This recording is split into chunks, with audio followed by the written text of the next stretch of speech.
In this video, I'll be reviewing and testing the Go Cheer airbrush kit. I'll take a look to see how it stacks up to other higher-end airbrushes and if it's worth the money. All right, let's take a look and see what we get. Okay, first things first, let's take a look at what comes in this kit. You get a warranty certificate, which comes with a lifetime warranty, and your airbrush instruction manual, which gives you a breakdown of the parts of the airbrush. It also goes through how to connect the airbrush and how to adjust the airflow and how to adjust the spray pattern, which it's kind of nice that they put this in here, especially for people that are brand new to airbrushing. That'll give you at least a fighting chance when you start. And also how to clean the airbrush, and we'll go through that when we do the testing. First thing here is the compressor. This is where you attach the hose. There's a little bracket here for an airbrush holder and the AC adapter that plugs in here. That's your power there, and I guess it has 3 settings for low, medium, and high pressure. And of course the adapter that comes with it to power the unit. Airbrush hose, seems like pretty decent quality. And the airbrush itself, the trigger feels fairly smooth, but again, we'll be doing some testing on this to see how it performs. Some airbrush cleaning tools and an eyedropper, 2 fluid cups that screw onto the top of the airbrush, 0.2 and 0.5 nozzles and needles, the little airbrush holder, your moisture trap, and this nozzle cleaner. Now, I don't know if I'd want to stick that into the nozzle of my airbrush, but we'll test it out on this one to see how it works. So there it is, everything you get in this kit, and it seems like you get quite a bit for the price. So we'll see how it works. Let's go set it up and we'll do some tests. I've got the airbrush hooked up to the hose. I have the moisture trap attached to the compressor itself, and then the hose is attached to the moisture trap. This little deal here is the airbrush holder, which just slots into that space there. Then you can place the airbrush in the holder so that you can either fill it with paint, or while you're cleaning it, it's kind of nice to have the hands free. That's a pretty cool idea, and I do like that they include that with that compressor. Now, the part that I was skeptical about was this, the compressor, thinking that how could something so small like this be able to power and put enough airflow through the airbrush to spray properly? Well, we're going to test the paint out right away, but this feature here is really cool. So the green light, that means you're on high pressure. Blue light is medium pressure, and the orange light is low pressure. It only turns on when you're spraying it. It doesn't run all the time. I thought it would run all the time and just be annoying. So that to me is, almost worth the whole setup all alone. If you didn't get the airbrush, this air compressor will come in handy for any of the other airbrushes I own. So if I have to travel somewhere and I want to paint, I can take this unit with me and use any airbrush that I choose. So that is a really cool feature. So like I said, and you can hear how loud it is. It's not very loud at all. There's your high pressure and your medium pressure, and again low pressure. So I'm talking very quiet, not very loud at all, and you can still hear me over top of the compressor. So this unit is perfect for anyone that is in an apartment or wants to paint late at night. You're not going to disturb anybody in the house by using this. So yeah, I'm very impressed with that. Another nice feature I like about this airbrush is the fact you get 3 sized needles. Most airbrushes just give you the one. This comes loaded with the 0.3 millimeter needle. Let's just take a quick look at the needle itself. Looks pretty good. And then our 0.5 nozzle set. Each one of them has the protective cap, and it will only fit nozzle size. Gallery has these drop-in nozzles, Way better than the Iwata system, where you have to use this wrench to get the little tip out of the end. This one you don't have to. With the gallery airbrushes, it just drops in, you screw it in, and away you go. So it'll probably be fairly easy to clean, I would think. Really? So here's the paints we're going to test. I'm going to try a Tamiya lacquer-based acrylic paint, and then we'll try a couple different acrylic paints and one metallic paint. I'll start with this acrylic paint because this is airbrush ready and it doesn't need to be thinned. I'm also going to use this in the demonstration. This is actually a chamber for spraying the paint out. It's very handy as an airbrush holder and as a cleanout station. We're going to use that to hold the airbrush while I add the paint. But before we do that, I almost forgot. I'm going to put some lacquer thinner through the airbrush cup and spray it out, because you never know when you've got a new airbrush. If there's any oil or contaminant in the brush itself, you're going to want to clean that out because it could affect the way the paint sprays. So I'm going to add some lacquer thinner to that, and we'll turn the unit on. Just clean that out right now. As you can see, the lacquer now is sprayed through, and the cup should be clean of any contaminant. All right, let's put a little paint in there. Just a few drops is all I need. Okay, let's give it a try here. So far, seems to be spraying the paint pretty good. Let's try to spray some fine lines.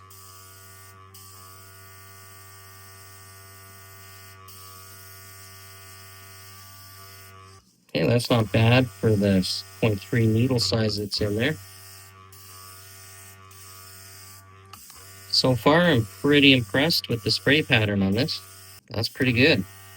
Let's try it out on a harder surface here. So this is just some cardboard. It's a little less non-absorbent. Okay, I'm getting some speckling there. And I'm not sure if that's just because I've come to the end of the paint. So I don't know if you can see that. You should be able to. It seems to be that this particular cup doesn't want to drain all the fluid out. It's not a big deal. It's not going to make or break anything, but I just thought it was something interesting to note. Anyway, let's put some more paint in that. That seems to be spraying better now. That sprays pretty good, I think, for a fairly inexpensive airbrush and really a compressor that I didn't think was going to work all that well. I really like this. I've got some cleaner in there, and I'm just going to flush this airbrush out. But one thing you should know, when you are cleaning your airbrush, never spray the paint as you're cleaning it out right away. Give it a little stir, put the cleaner in, stir the paint up in the cup, get it all off the sides, and then use your dump cup and get rid of the excess. I do this at least a couple times before I spray it through, and I should now be able to spray it out into my cleaning pot here. I'll put it on high though.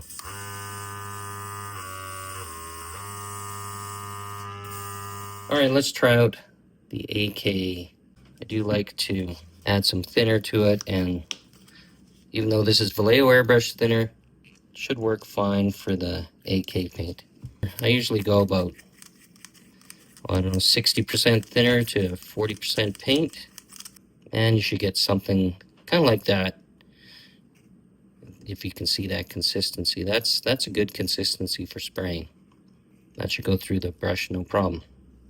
Now you can see that this has a hole in the top. That's so it doesn't create a vacuum inside and not want to spray out the nozzle. And you can see that's spraying really nice. And this is not an airbrush paint. There is some speckling here and there, but not too bad.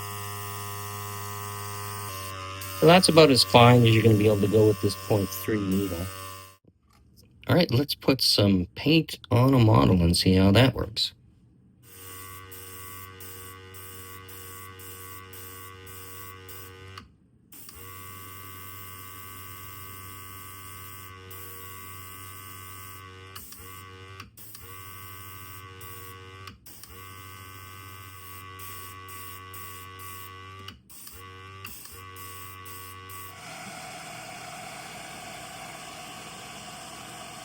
Yeah, I'd say that looks pretty good.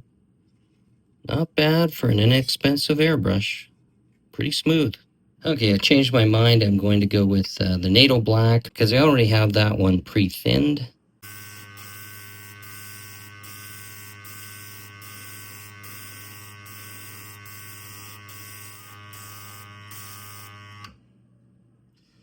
And again, pretty flawless surface, I have to say.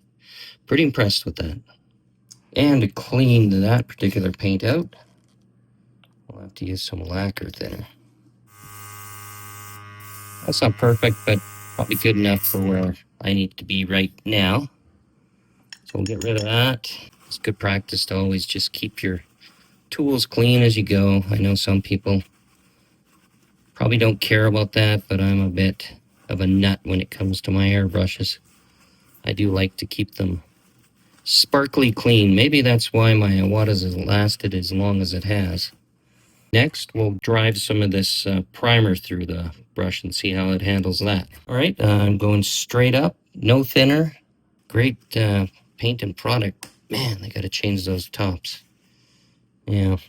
Okay, let's give this primer a shot. A bit of spatter there. So I'm getting a bit of spatter. Again, it is primer, so probably not too concerned about that. I think if I used the bigger needle, I wouldn't be having this issue right now. Not bad, not bad. Like I said, I think it'd be better through the bigger needle and nozzle, but not bad through the just the regular one that comes with the brush.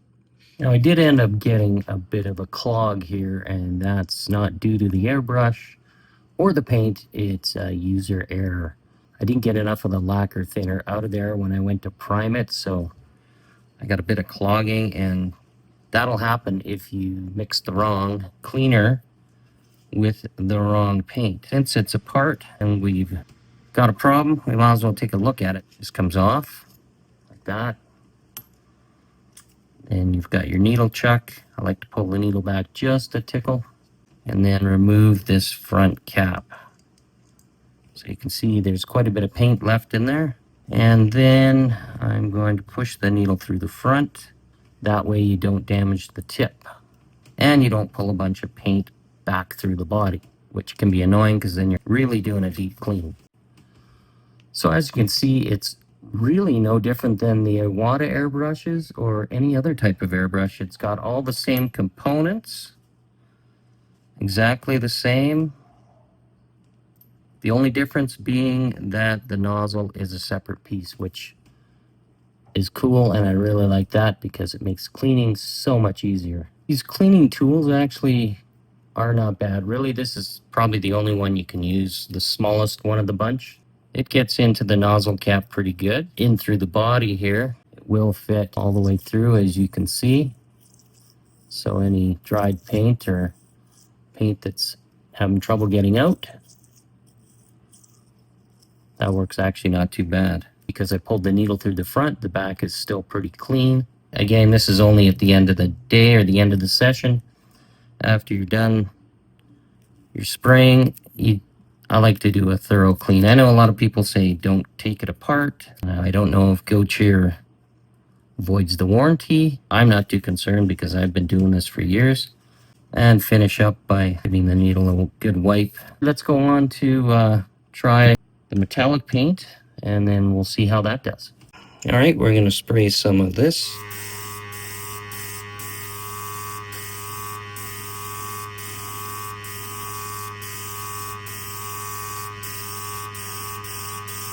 And yeah, I'd say that is pretty good.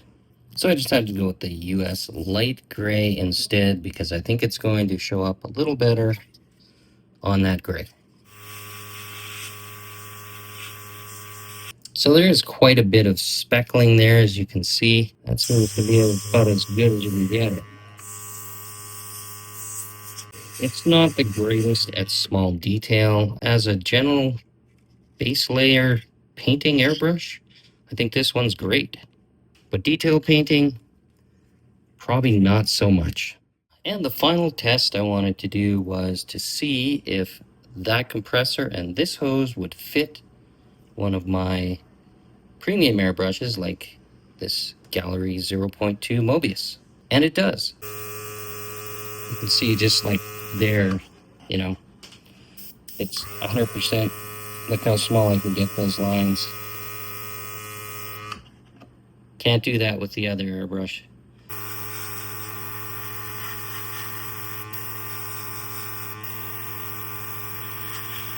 Yeah, much, much better.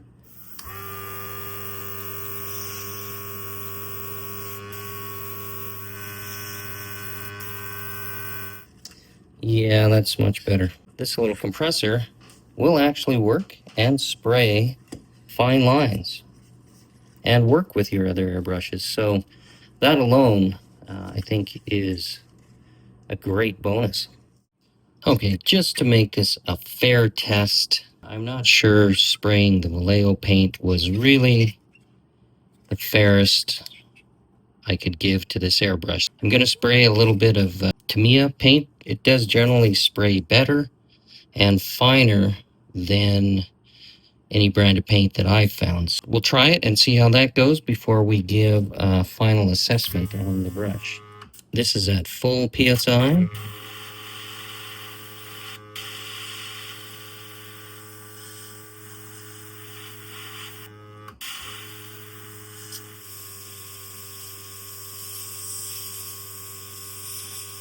There you go, not bad really.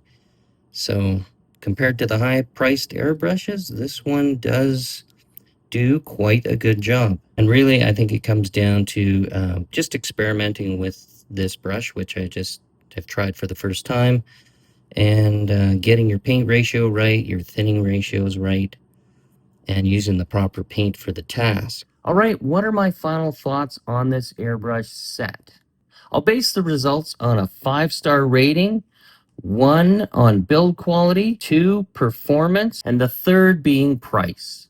We'll start with build quality. I'll give it a 3 out of 5 stars, and I'll explain why. One of the things I noticed about this airbrush right away was just the feel and the quality of the parts. They don't quite match up with my higher end airbrushes. A couple other things as well. The cup here, the way it's designed, doesn't allow the paint to fully drain into the body. Other than that, the function and the feel of the airbrush was good. And you can see the paint cup did come fully clean, and it was easy to break down to actually clean this airbrush. I did add the quick coupler to the brush itself and to the hose. That'll just make it easier for when I'm changing out this airbrush and my other airbrushes. And another area that I would change out would be where this airbrush holder connects. I found it a little too low. When you do have the hose connected, it doesn't really sit straight in there. If you're using it, it kind of wants to sit off to the side. So in my opinion, I would have raised this part here up to the top, and that would have given more clearance for the airbrush itself. I also like that they included a moisture trap with the unit as well. So the compressor itself I found to be the most interesting and useful part of this whole set.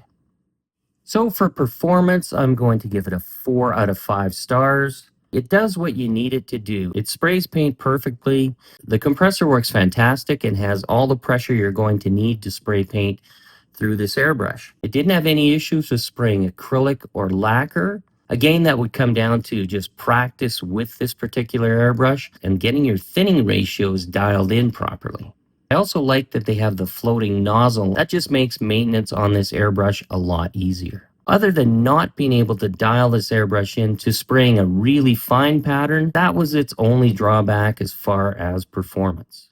As far as price goes, it gets a 5 out of 5. It's everything you need to get spraying if you're just new to airbrushing. You don't need anything else than what comes in this box. So if you're just starting out with airbrushing, I would highly recommend this airbrush set. I really think the compressor is the selling feature here, because if you upgrade to a better airbrush down the line, you can still use this compressor. I also like that you can take this airbrush with you when you travel. The whole thing is portable enough, and all you need is a power source to get going. So with everything I've shown you here, the overall rating I would give this would be 4 out of 5 stars. So what are your thoughts on this airbrush set? Is it worth the money? For under $100, you really can't go wrong. If you liked this video and you found it useful, consider subscribing. But most importantly, give this video a thumbs up. It really helps the channel and suggests my videos to others with the same kind of interests. If you want to learn more, check this video out, and I'll see you there.